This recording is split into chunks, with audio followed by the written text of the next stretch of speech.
This is All India Radio. In the program Spotlight, now we bring you a discussion on prospects of 11.5% growth rate for India. The participants are Shubhmoy Bhattacharjee, economic analyst, and Arjun Chaudhary, EIR correspondent. Today we will have our discussion on the revision of the 2021 forecast as far as India's economy is concerned by the International Monetary Fund, the IMF.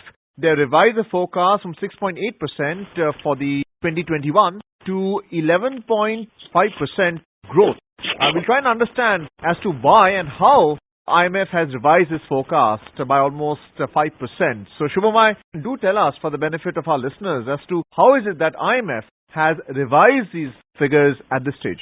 Well, Arjun, what's happening is essentially the effect of the pandemic is lessening in some countries. The scope of revival of economic activity is becoming clear.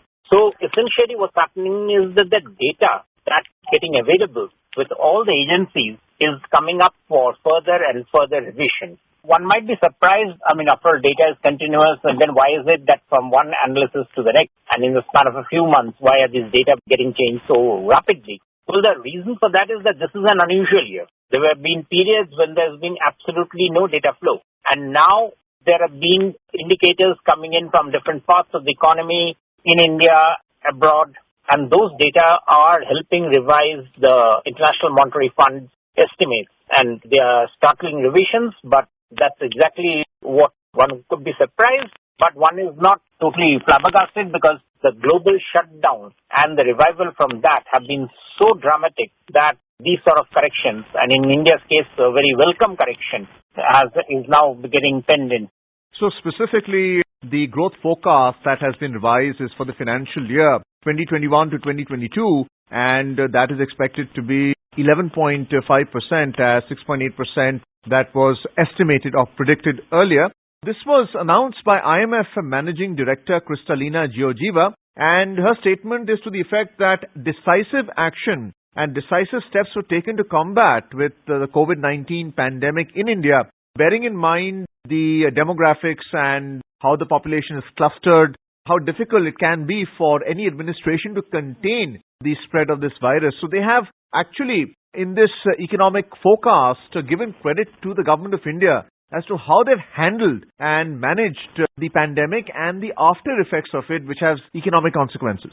One major thing that India has been able to achieve is that we have seen that when COVID has been controlled, and after that, when mobility has got again resumed, COVID has come back to hurt several economies. It is to the credit, and the India government and the state governments must be able to take credit that due to a combination of a lot of circumstances, contact tracing, planning, and so on and so forth, the rise of mobility that we are seeing across the economy has not been accompanied by a consequent rise in level of infection. Of course, the nature of the beast is such that you can never say that this is permanent or something.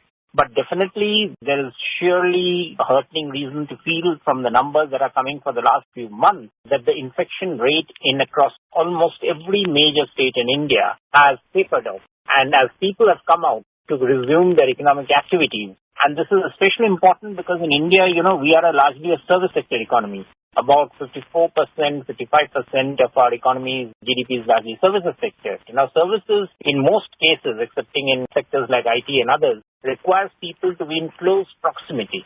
Yet, despite that proximity rising up, the level of infection has not come back to haunt.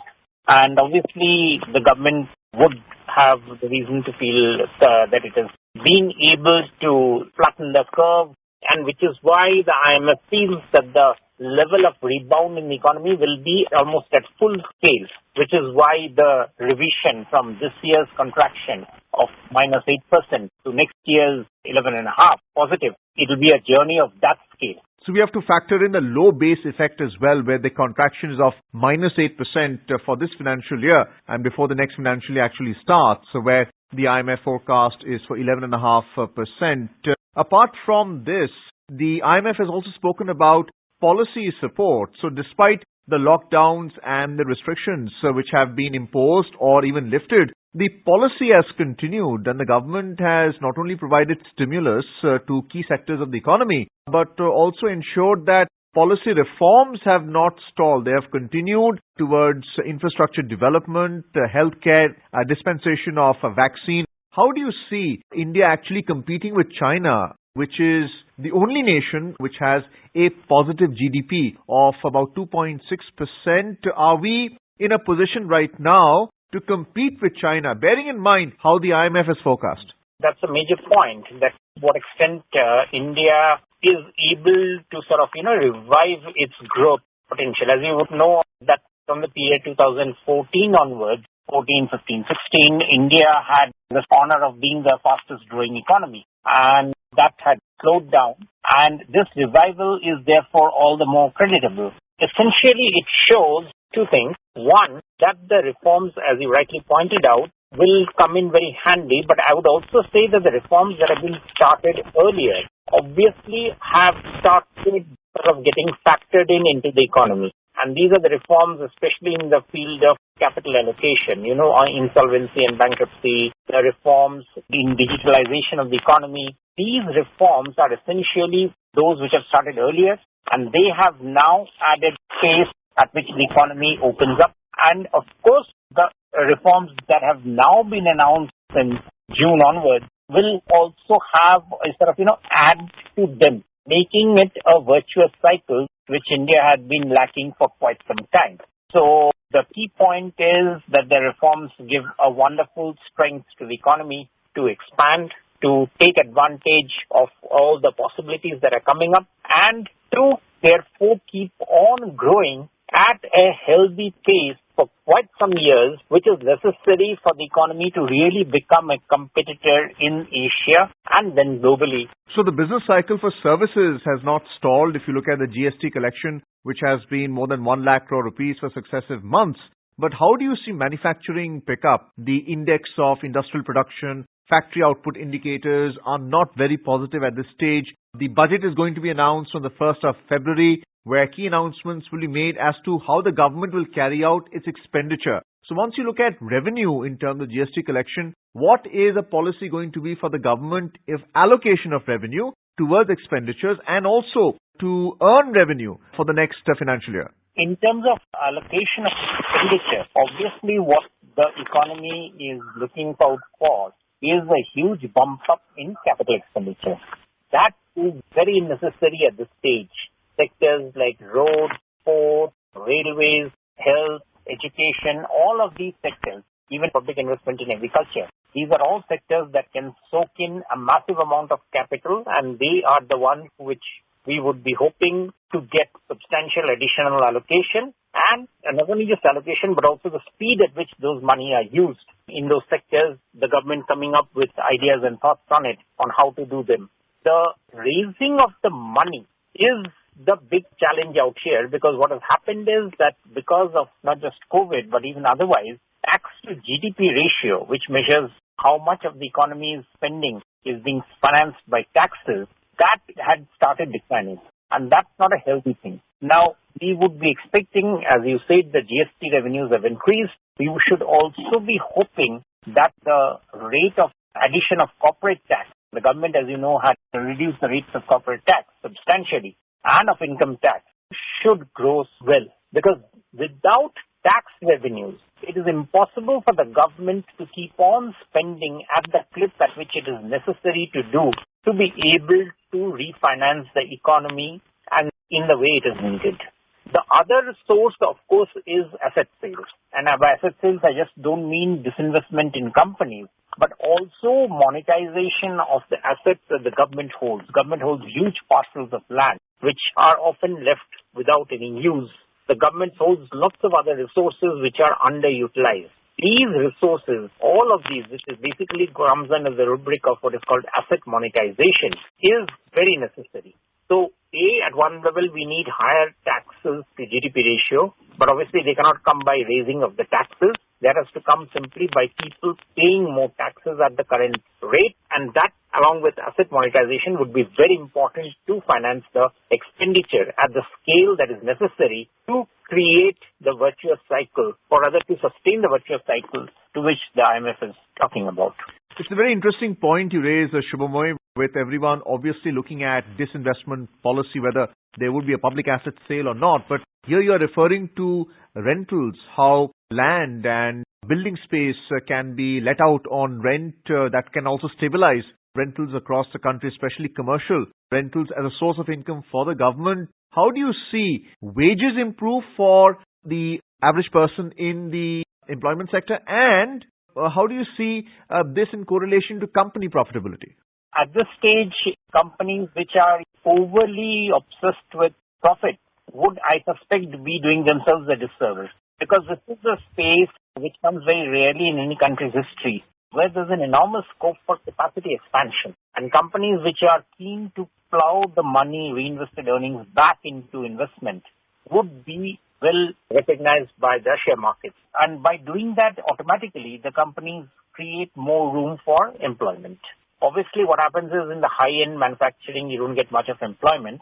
But what happens is when big companies start spending on stuff, then they create a circular economy of demand for other, right down to the very small units, where the employment strength actually resides. So essentially, now the trick is to ensure that companies start investing.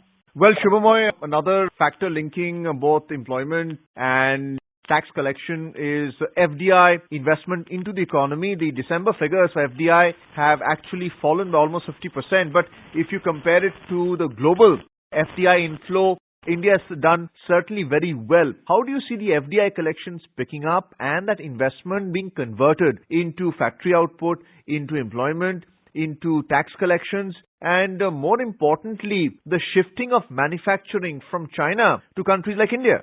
FDI flows do not follow a monthly pattern. So their flows, unlike the tax flows, which have a monthly steadiness to them, FDI flows can be quite erratic. So I wouldn't read much into the December dip because these can change just with one deal and so on. But what has happened is there's a lot of companies which are finding reasons to expand their production capacity in India. In terms of global possibilities, they are still very limited, which means that the possibilities are intense.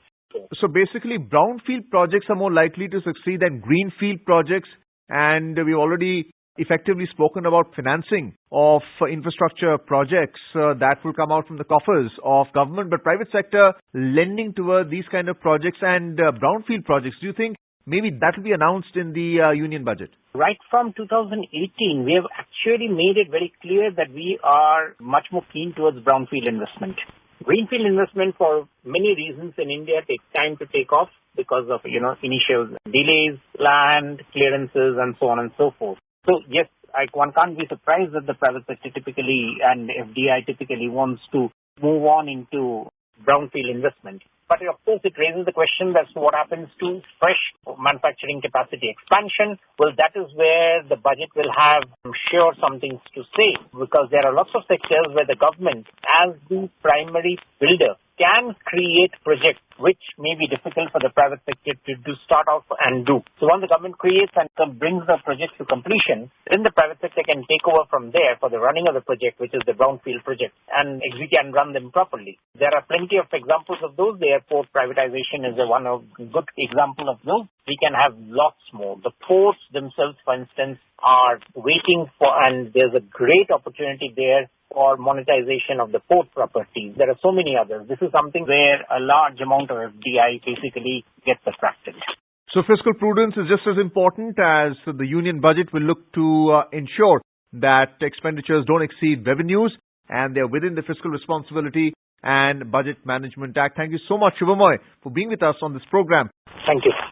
You were listening to a discussion on prospects of 11.5% growth rate for India. The participants were Shubhamoy Bhattacharjee, economic analyst, and Arjun Chaudhary, AIR correspondent. This program was produced and presented by the News Services Division of All India Radio. You can listen to it on our mobile app News on AIR. This program is also available on our website newsonair.com. You may email your opinion about this program at airnsdtalks@gmail.com.